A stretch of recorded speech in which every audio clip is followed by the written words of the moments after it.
Chapter 7.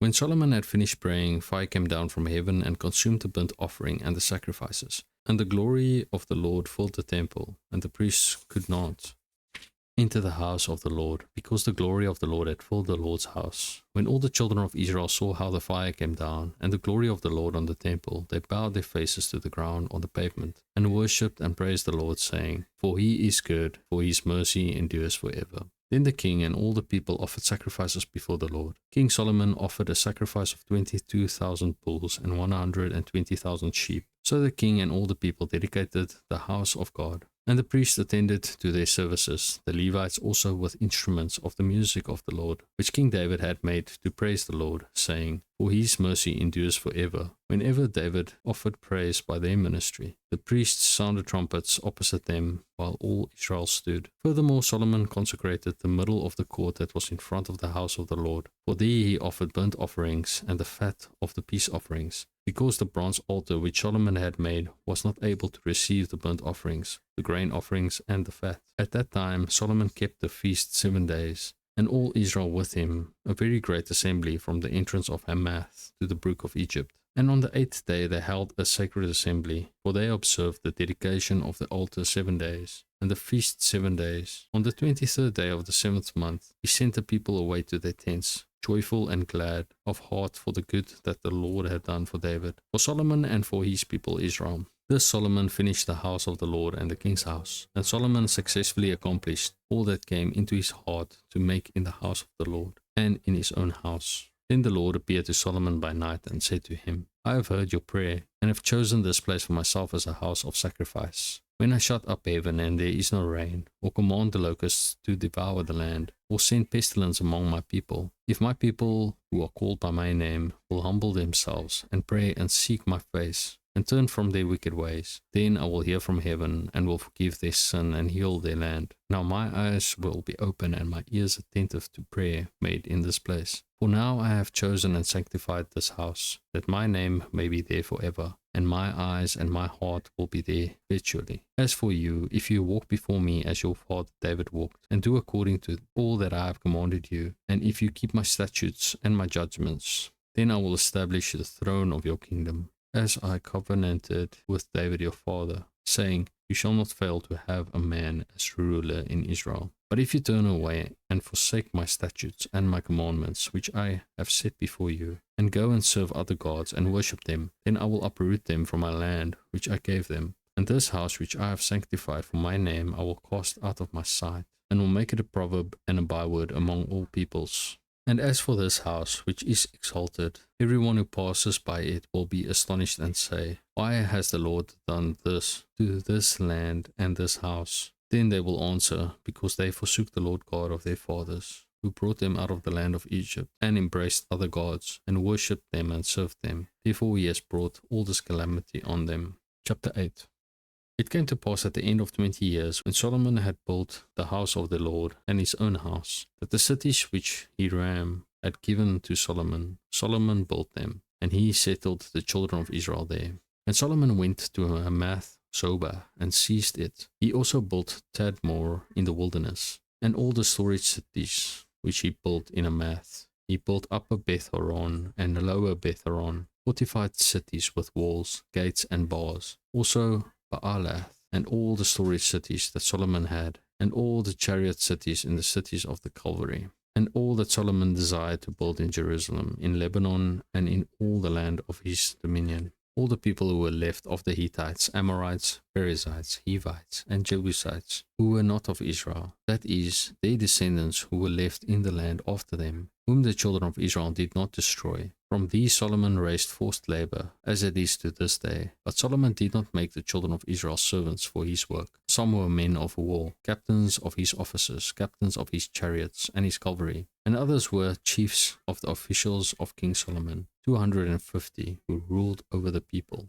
Now Solomon brought the daughter of Pharaoh up from the city of David to the house he had built for her, for he said, My wife shall not dwell in the house of David, king of Israel, because the places to which the ark of the Lord has come are holy. Then Solomon offered burnt offerings to the Lord on the altar of the Lord, which he had built before the vestibule. according to the daily rate, offering according to the commandment of Moses, for the Sabbaths, the new moons, and the 3 appointed yearly feasts, the feast of unleavened bread, the feast of weeks, and the feast of tabernacles. And according to the order of David his father, he appointed the divisions of the priests for their service, the Levites for their duties, to praise and serve before the priests, as the duty of each day required, and the gatekeepers by their divisions at each gate. For so David the man of God had commanded. They did not depart from the command of the king to the priests and Levites concerning any matter or concerning the treasuries. Now all the work of Solomon was well ordered from the day of the foundation of the house of the Lord until it was finished. So the house of the Lord was completed. Then Solomon went to Ezion-Geber and Elath on the seacoast in the land of Edom. And Hiram sent him ships by the hand of his servants, and servants who knew the sea. They went with the servants of Solomon to Ophir, and acquired 450 talents of gold from there, and brought it to King Solomon. Chapter 9. Now when the queen of Sheba heard of the fame of Solomon, she came to Jerusalem to test Solomon with hard questions, having a very great retinue, camels that bore spices, gold in abundance, and precious stones. And when she came to Solomon, she spoke with him about all that was in her heart. So Solomon answered all her questions. There was nothing so difficult for Solomon that he could not explain it to her. And when the queen of Sheba had seen the wisdom of Solomon, the house that he had built, the food on his table, the seating of his servants, the service of his waiters, and their apparel, his cupbearers and their apparel, and his entryway by which he went up to the house of the Lord, there was no more spirit in her. Then she said to the king, It was a true report which I heard in my own land about your words and your wisdom. However, I did not believe their words until I came and saw with my own eyes. And indeed, the half of the greatness of your wisdom was not told me. You exceed the fame of which I heard. Happy are your men, and happy are these your servants, who stand continually before you and hear your wisdom. Blessed be the Lord your God, who delighted in you, sitting you on his throne to be king for the Lord your God, because your God has loved Israel, to establish them forever. Therefore he made you king over them, to do justice and righteousness. And she gave the king 120 talents of gold, spices in great abundance, and precious stones. There never were any spices such as those the queen of Sheba gave to King Solomon. Also the servants of Hiram and the servants of Solomon, who brought gold from Ophir, brought algum wood and precious stones. And the king made walkways of the algum wood for the house of the Lord and for the king's house, also harps and string instruments for singers. And there was none such as these seen before in the land of Judah. Now King Solomon gave to the queen of Sheba all she desired, whatever she asked, much more than she had brought to the king. So she turned and went to her own country, she and her servants. The weight of gold that came to Solomon yearly was 666 talents of gold, besides what the traveling merchants and traders brought. And all the kings of Arabia and governors of the country brought gold and silver to Solomon. And King Solomon made 200 large shields of hammered gold. 600 shekels of hammered gold went into each shield. He also made 300 shields of hammered gold. 300 shekels of gold went into each shield. The king put them in the house of the forest of Lebanon. Moreover, the king made a great throne of ivory, and overlaid it with pure gold. The throne had 6 steps, with a footstool of gold, which was fastened to the throne.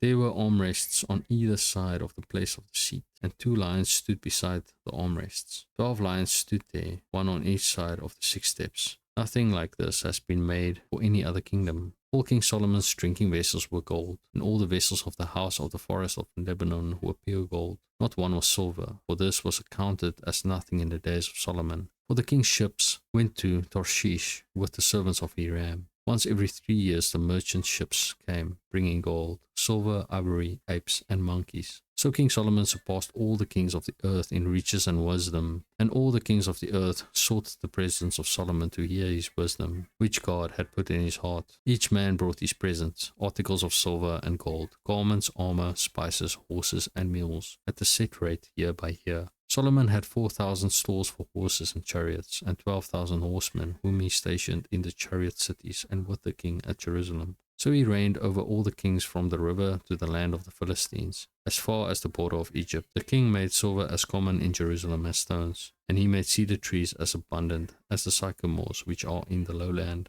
And they brought horses to Solomon from Egypt and from all lands. Now the rest of the acts of Solomon, first and last, are they not written in the book of Nathan the prophet, in the prophecy of Ahijah the Shilonite, and in the visions of Iddo the seer concerning Jeroboam the son of Nebat? Solomon reigned in Jerusalem over all Israel 40 years. Then Solomon rested with his fathers, and was buried in the city of David his father, and Rehoboam his son reigned in his place.